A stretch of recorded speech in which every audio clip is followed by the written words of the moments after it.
बिस्मिल्लाहिर्रहमानिर्रहीम अस्सलाम वालेकुम। तो आज हम अपने बूटस्ट्रैप के एक और टॉपिक के साथ आए हैं। आज हम देखेंगे हम नेविगेशन बार को किस तरह से स्टाइल कर सकते हैं अपनी वेबसाइट पर और एक रिस्पॉन्सिव वेबसाइट पे। रिस्पॉन्सिव का मतलब है कि हमारी नेविगेशन बार जो है, जब वो स्मॉल डिवाइस पे देखें, कोई भी मोबाइल पे अपने उसको ओपन करें तो वो अलग तरीके से शो हो। तो इस पर काम करते हैं, फिर देखते हैं कि नेविगेशन बार रिस्पॉन्सिव किस तरह बन सकती है। सबसे पहले मैंने अपने डेस्कटॉप पे एक बूटस्ट्रैप क्लास कोडिंग के नाम से फोल्डर बनाया हुआ है। उसमें मेरा रिस्पॉन्सिव नेवबार रिस्पॉन्सिव के नाम से एक और फोल्डर है जिसके अंदर मैंने अपनी नेवबार के लिए फाइल्स रखी हुई हैं। इसको सबसे पहले मैं अपने कोड के साथ ओपन कर लेता हूँ, विजुअल स्टूडियो कोड के साथ।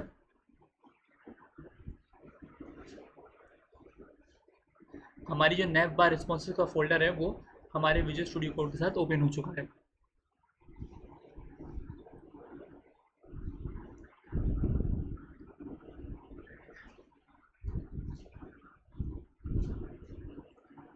नाउ बूटस्ट्रैप में जब हम काम करते हैं तो सबसे ज़्यादा हम काम करते हैं वो अपने कंपोनेंट्स के साथ काम करते हैं।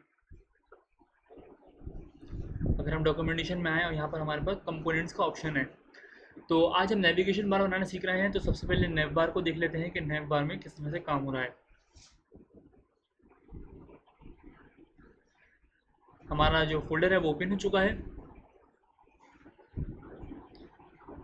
अच्छा, आज जो नेव बार के लिए हमने यहाँ पर कोड लिखा हुआ है वो सारा प्री रिटन कोड है, और ये सारा प्री रिटन कोड आपको याद करने की बिल्कुल ज़रूरत नहीं है, क्योंकि ये जो सारा कोड है ये आपको बूटस्ट्रैप से मिल जाता है। आप वहाँ से कॉपी पेस्ट भी कर सकते हैं, लेकिन इसमें जो क्लासेस यूज़ हो रही हैं और क्या चीज़ क्या किस लिए यूज़ हो रही है वो समझना बहुत ज़रूरी है। सबसे पहले हमने अपना बेसिक स्ट्रक्चर क्रिएट किया हुआ है टॉप पे हेड के टैग के अंदर। ये बेसिक स्ट्रक्चर हम किस तरह क्रिएट करते हैं हमें पता है। हमने ये बूटस्ट्रैप का लिंक लगाना सीखा था कि हम बूटस्ट्रैप का लिंक किस तरह से यूज़ लगाते हैं प्रीवियस लेक्चर में, ठीक है। उसके बाद नीचे हमने जावास्क्रिप्ट की 3 लाइब्रेरीज़ को ऐड किया हुआ है। इनके लिंक्स भी हमने देखे थे कि हम इनके लिंक्स किस तरह लगाते हैं। हम अगर यहाँ बूटस्ट्रैप होम पे आएँ तो यहाँ पर हमें ये तीनों लिंक्स मिल जाते हैं, ये CSS के लिए और ये जावास्क्रिप्ट के लिए, ठीक है। Now coming back to the code. Body tag के अंदर हमने सबसे पहला टैग बनाया हुआ है नेव का। नेव का टैग बनाकर हमने उसके अंदर क्लासेस दी हुई हैं। नेव बार सबसे पहली क्लास जो दी हुई है नेव बार के लिए दी हुई है। हमने डिफाइन किया हुआ है कि हमारी नेव बार है। फिर हमने लिखा हुआ है नेव बार एक्सपेंड MD, ये बूटस्ट्रैप की प्री डिफाइंड क्लास है। ये क्या काम करती है? ये काम करती है कि जैसे मैं चाह रहा हूँ कि मेरी जो वेबसाइट है वो एक्सपेंड हो, मतलब मोबाइल व्यू के लिए एक्सपेंड हो, वो मीडियम पे जाके एक्सपेंड हो। ये वर्क किस तरह करती है इसको हम चेंजिंग करके अभी खुद देखेंगे, ठीक है। ये मैं लिखा हुआ है नेव बार डार्क, ये मैंने नेव बार का कलर डिफाइन किया हुआ है, नेव बार डार्क चाहिए मुझे, और मैंने उसका बैकग्राउंड कलर भी डार्क रखा हुआ है, ठीक है। हम इसको गो लाइव करते हैं ताकि हम साथ साथ देखते रहें कि इन क्लासेस का क्या क्या काम हो रहा है। हमारी जो नेव बार का कलर है वो डार्क है क्योंकि हमने BG डार्क और नेव बार डार्क रखा हुआ है, ठीक है। नाउ नेव के टैग के अंदर हमने एक टैग बनाया हुआ है एंकर टैग। एंकर टैग के अंदर हमने एक क्लास दी हुई है नेव बार ब्रांड। जब भी आप अपनी नेविगेशन बार को तैयार करते हैं या नेविगेशन बार बनाते हैं तो उसमें आप नेव बार का ब्रांड जो यूज़ करते हैं इसलिए यूज़ करते हैं कि आपकी जो जैसे किसी कंपनी के लिए आप बना रहे हैं वेबसाइट, तो उस कंपनी का जो नाम है या लोगो है वो इस नेव बार ब्रांड की क्लास के अंदर रखना होता है हमें। तो हमने नेव बार की क्लास डिफाइन करी और उसके अंदर एक इमेज दे दी, जो कि मैंने इमेज ली हुई है सैलानी की, और PNG फॉर्मेट में ली हुई है। PNG फॉर्मेट में लेने का मतलब मकसद ये होता है कि हमने अपनी जो इमेज है या लोगो है उसको ट्रांसपेरेंट में लेना होता है। तो ट्रांसपेरेंट जो है हमें PNG फॉर्मेट में मिलती है। यहाँ पर आप कोई भी इमेज ले सकते हैं। मैंने यहाँ सैलानी का लोगो उठाया हुआ है जो कि PNG फॉर्मेट में है, ठीक है, और वो मेरे इमेजेस के फोल्डर में है। यहाँ मेरा अगर इमेजेस का फोल्डर देखें आप तो इसमें मेरी इमेज है, ठीक है। नाउ एंकर का टैग हमने बंद कर दिया और ये हमारी नेव बार ब्रांड की क्लास बन गई जिसके अंदर हमने लोगो या हमारी कंपनी का जो भी नाम है वो हम इस क्लास के अंदर रखते हैं। उसके बाद हमने एक बटन बनाया हुआ है। अच्छा, ये बटन क्यों बनाया हुआ है? ये बटन हमने अपनी स्मॉल डिवाइसेस के लिए बनाया हुआ है, ठीक है। अगर मैं अपनी वेबसाइट पर आऊँ और मैं इसको स्मॉल डिवाइस के लिए देखूँ तो ये बटन शो हो रहा है। मैं इस बटन को ओपन करूँ तो हमारा जो नेविगेशन में ये जो मेन्यू शो हो रहा है यहाँ पर, home, services, about us, contact us, ये सब इसके बटन के अंदर आ गया। तो ये बटन हमने यहाँ पर ये यूज़ करा हुआ है। ये बटन किस तरह काम करता है ये देख लेते हैं। टाइप हमने बटन डिफाइन करी हुई है बटन की, और क्लास हमने दी हुई है नेवबार टॉगलर। नैव बार टॉगलर CSS की क्लास है और ये काम क्या करती है कि हम अपने बटन को बता रहे हैं कि ये नैव बार का टॉगलर है, मतलब जो हमारी जो नेविगेशन की जितनी भी चीज़ें हैं वो सब इसके अंदर आएंगी। Data collapse, data toggle collapse, ये जावास्क्रिप्ट लाइब्रेरी से हमने उठाया हुआ है। इसका मकसद ये है कि इसके अंदर जो डेटा है वो सारा हमारा कोलैप्स हो जाएगा। जो हमारा डेटा है सारा, होम सर्विसेज अबाउट अस, जैसे ही स्मॉल स्क्रीन पे गया इस बटन के अंदर कोलैप्स हो गया, मतलब कोलैप्सिबल बन गया। जब जब मैं इस बटन को क्लिक करूंगा तो ये शो होगा, जैसे ही मैं इस बटन को वापस क्लिक करूंगा ये हाइड हो जाएगा। इसको हाइड एंड सीक भी कहते हैं। डेटा टारगेट माई मेन्यू, डेटा टारगेट माई मेन्यू, हमने बटन के अंदर ये डेटा टारगेट क्यों रखा हुआ है इसको हम आगे चल के देखते हैं। अच्छा, बटन के टैग के अंदर हमने स्पैन का टैग डिफाइन किया हुआ है। स्पैन का टैग क्या काम करता है, नैवबार, इसके अंदर हमने क्लास दी हुई है नैवबार टॉगलर आइकन। ये जो हमें 3 लाइंस वाला जो बटन नजर आ रहा है इसको हम नैवबार टॉगलर आइकन कहते हैं। ये हमारा एक आइकन है जो कि हमने यहाँ पे शो किया हुआ है। अगर मैं इसको यहाँ से रिमूव कर दूँ तो हमारा ये बटन यहाँ से गायब हो गया। तो आई कंट्रोल जी करते हैं, हमारा बटन वापस से शो हो गया। ठीक है, और हमने बटन का टैग बंद कर दिया। अब हमने नैव नैव के टैग के अंदर एक और टैग बनाया हुआ है डिव का। उस डिव के अंदर हमने अपना पूरा मेन्यू डिफाइन किया हुआ है जो कि हमने नेविगेशन बार में शो करवाना है। अच्छा, हमने यहाँ पर डिव के अंदर एक क्लास दी हुई है कोलैप्स नैव बार कोलैप्स, मतलब हमारी जो ये नेविगेशन बार है कोलैप्सेबल है। जैसे ही स्मॉल डिवाइस से हमारी नेविगेशन बार जाएगी कोलैप्स हो जाएगी। कोलैप्स होने का मतलब है यहाँ पर जो 4 शो हो रहे हैं ये गायब हो जाएंगे, कोलैप्स हो जाएंगे इस बटन के अंदर। जैसे ही इस बटन को हमारा यूज़र क्लिक करेगा उसको ये हमारी नेविगेशन में जितनी भी चीज़ें हैं वो सब नजर आएंगी। ठीक है, ID, now ID my menu, मैंने इस बटन में एक चीज़ यूज़ करी है डेटा टारगेट। डेटा टारगेट में मैंने डिफाइन किया हुआ है इस आईडी को, जो मैंने ये आईडी यूज़ करी हुई है अपनी इस डिफ के अंदर, जिसके अंदर मैं अपनी सारी नेविगेशंस के लिंक दे रहा हूँ। ठीक है, इन इनको टारगेट करने के लिए मैंने डेटा टारगेट में इस माय मेन्यू की आईडी को टारगेट किया हुआ है। इसका नाम आप कुछ भी दे सकते हैं, लेकिन जो भी आप ये नाम यहाँ देंगे, जैसे मैं यहाँ मेन्यू लिख देता हूँ सिर्फ, तो मुझे यहाँ पर भी सिर्फ मेन्यू करना पड़ेगा।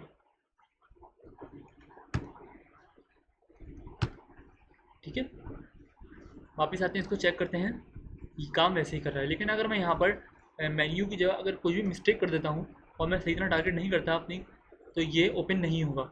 मैं जितनी बार क्लिक कर लूँ ये ओपन नहीं होगा। आई होप कि आपको क्लियर हुआ होगा कि ये डेटा टारगेट क्या काम करता है और इस आईडी का क्या रोल है। अच्छा, इस डिफ के अंदर हमने अपनी यूएल का एक टैग यूज़ करा हुआ है। यूएल का टैग हमने देखा था अनऑर्डर्ड लिस्ट के लिए यूज़ होता है। हम चाहते हैं कि हमारे जो ये होम सर्विस और अबाउट जैसे ये अनऑर्डर्ड, ऑर्डर्ड नहीं हो। ऑर्डर्ड होंगे तो 1 2 3 4 लिखा हुआ आएगा, इसलिए हमने अनऑर्डर्ड इनको लिया है। अनऑर्डर्ड के अंदर हमने लिस्ट के 4 टैग बनाए हैं। लिस्ट के 4 टैग के अंदर हमने एंकर टैग भी यूज़ करे हैं। अच्छा, लिस्ट का जो हमने टैग यूज़ करा है उसके अंदर हमने क्लास दी है क्लास आइटम की।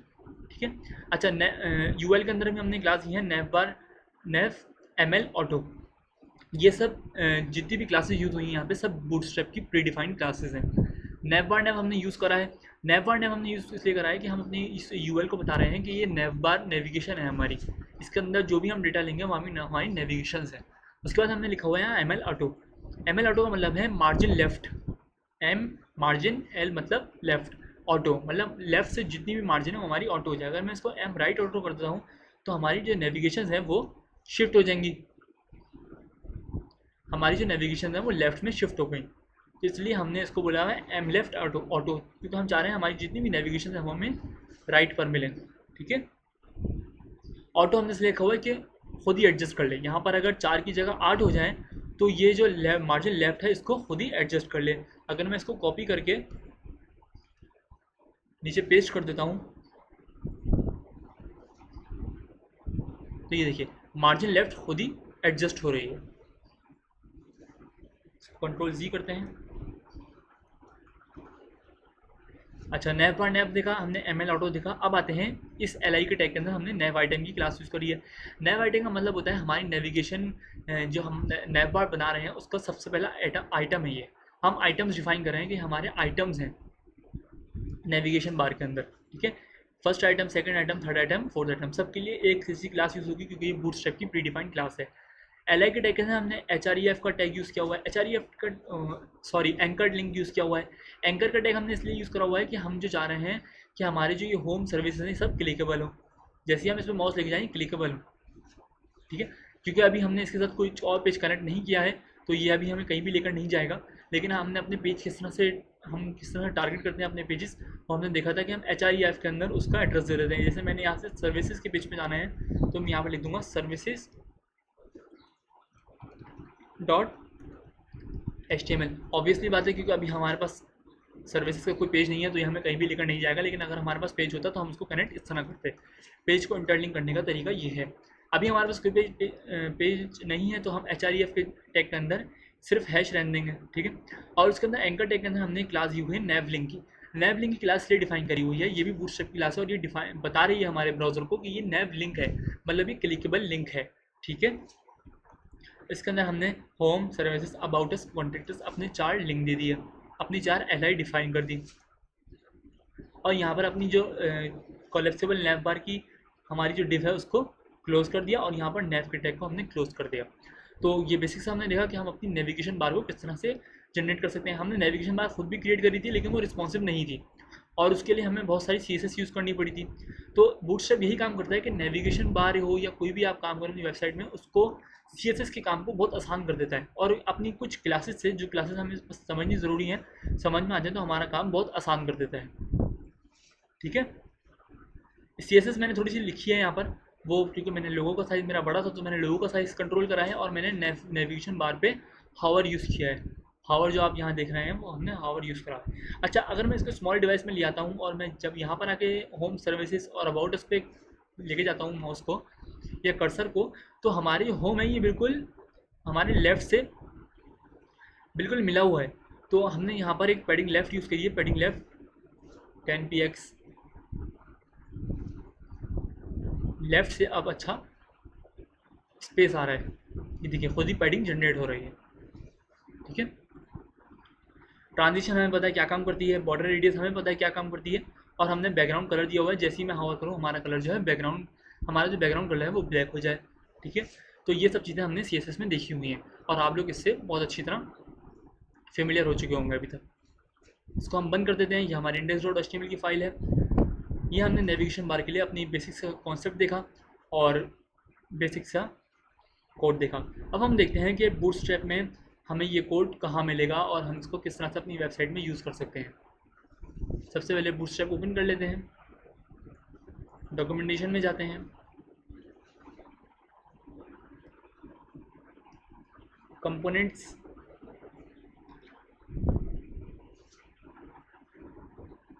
नैवबार। जैसे हम नैवबार में जाएंगे हमारे पास अलग अलग तरीके की नैवबार बनाने के ऑप्शन शो हो जाएंगे। जैसे कि आप देख सकते हैं यहाँ पर नैवबार ब्रांड के अंदर ये इमेज की सोर्स यूज़ करी हुई, क्योंकि ये कंपनी का लोगो है, ये नाम है, तो इन्होंने नैवबार ब्रांड के अंदर यूज़ किया हुआ है।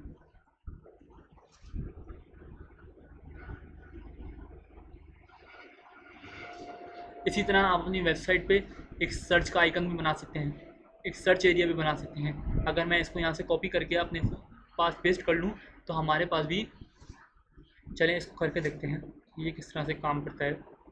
इसको कॉपी करते हैं अपने कोड में आके,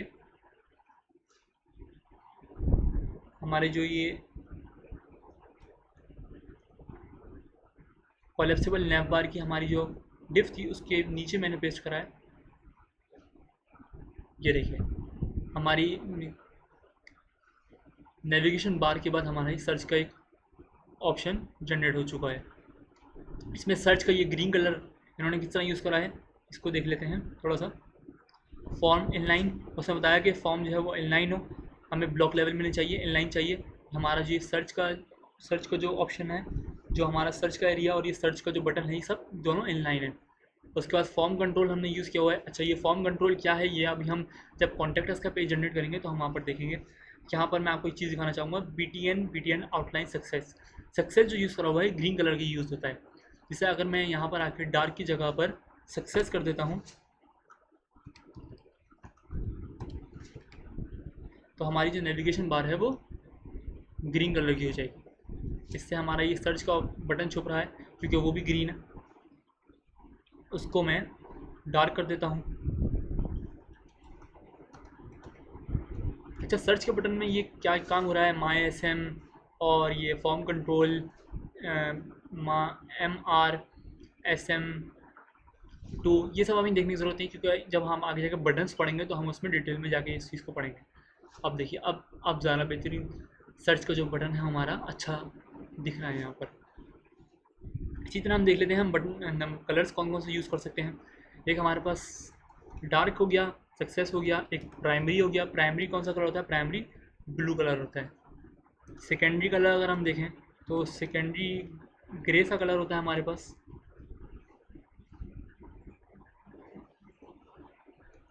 एक इन्फो कलर यूज़ होता है हमारे पास। ये सब बूटस्ट्रैप के प्री डिफाइन कलर हैं। इनको सिर्फ आप जस्ट बीजी डॉट लिखेंगे और आपको बीजी हाइफन लिखेंगे और अपना कलर लिखेंगे तो आपके पास वो कलर शो हो जाएगा। और कलर होता है वार्निंग का, no, danger danger danger danger red होता है।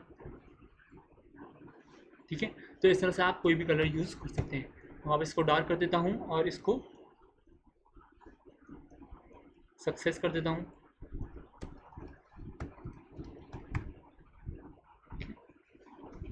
वापस से सब कुछ पहले जैसा हो गया। अच्छा, वापस बूटस्ट्रैप में आते हैं और अब देखते हैं कि आगे क्या काम हो रहा है। इसी तरह इन्होंने करके दिखाया, ये हमारा डार्क कलर है, ये हमारा प्राइमरी कलर है और ये हमारा लाइट कलर है। 3 अलग अलग कलर में आपको नेविगेशन बार दिखाई है यूज़ करके। ये देखिए, नेव बार लाइट यूज़ हो रहा है। सबसे नीचे वाली जो है ये लाइट कलर है, सबसे लाइट कलर ये है। इसी तरह कंटेनर में अपनी नेविगेशन बार को ही इन्होंने दिखाया है करके। अगर हम यहाँ पर आएँ और नेव के टैग से पहले एक डिव यूज़ करते हैं, उसके अंदर क्लास देते हैं कंटेनर। कंटेनर में पता है बूटस्ट्रैप की प्री डिफाइंड क्लास है, और कंटेनर क्या काम करती है ये भी हम प्रीवियस लेक्चर में देख चुके हैं। अगर कंटेनर के बारे में समझना है तो आपको प्रीवियस लेक्चर देखना पड़ेगा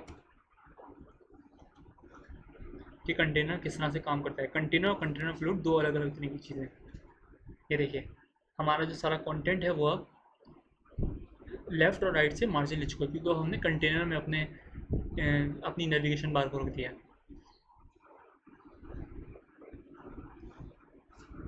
इस डिव को अगर मैं यहाँ से कॉपी करके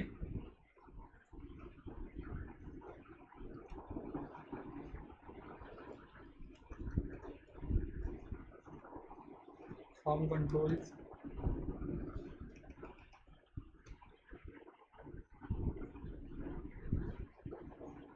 आई थिंक अब बेटर है, क्योंकि हमने अपने नेव के टैग के अंदर इस डिव को रखा है जिसका हमने क्लास दी है कंटेनर की। तो अब हमारा जो ये लोगो है और ये जो हमारा जितनी भी नेविगेशन बार के सारी सर्च आइकन है, ये लेफ़्ट और राइट से मार्जिन ले चुका है। क्योंकि कंटेनर की क्लास हमने डिफाइन की है, तो कंटेनर की वजह से ही इसने मार्जिन लेफ़्ट और मार्जिन राइट लिया है, वरना हमने अपनी CSS में ऐसी कोई चीज़ डिफाइन नहीं करी है। तो यही फ़ायदा होता है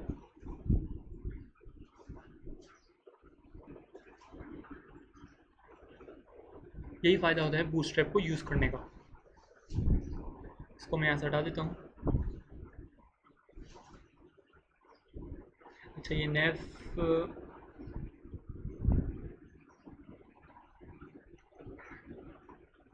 इसको मैं क्लोज कर देता हूँ। आई थिंक जो हमने कॉपी पेस्ट करा था जिसकी वजह से हमारे नेव के जो है 2 टैग क्लोज हो रहे थे। डिव का कॉन्सेप्ट एक बार फिर क्लियर कर देता हूँ, क्योंकि शायद वो इस डिव के वजह से नेव के टैग की वजह से क्लियर ना हुआ हो। हमने नेव के टैग के अंदर कंटेनर लिखा, इस डिव को हमने क्लोज किया और इस डिव का क्लोजिंग टैग जो है उसको यहाँ पर आके डिफाइन करते हैं। ठीक है, लेफ़्ट और राइट से मार्जिन आ चुका है। इस डिव को ख़त्म कर देता हूँ वापस, क्योंकि कॉन्सेप्ट शायद क्लियर ना हुआ हो, तो मैंने एक दफ़ा इसको फिर रिपीट कर दिया। इसको हमने यहाँ से क्लियर कर दिया। हमारी जो नेविगेशन बार है वो जैसी पहले थी वैसी ही आ चुकी है। तो ये था हमारा आज का नेविगेशन बार का टॉपिक। आई होप कि हाँ आपको समझ में आया होगा। अगर कोई चीज़ समझ में नहीं आई हो, कोई चीज़ क्लियर नहीं हो, तो आप इस लेक्चर को वापस देख सकते हैं। और कोई भी क्यूरी हो तो हमारा व्हाट्सअप ग्रुप है, वहाँ पर भी आप कॉन्टैक्ट कर सकते हैं। Thank you so much for today lecture, for today topic. अल्लाह हाफिज़।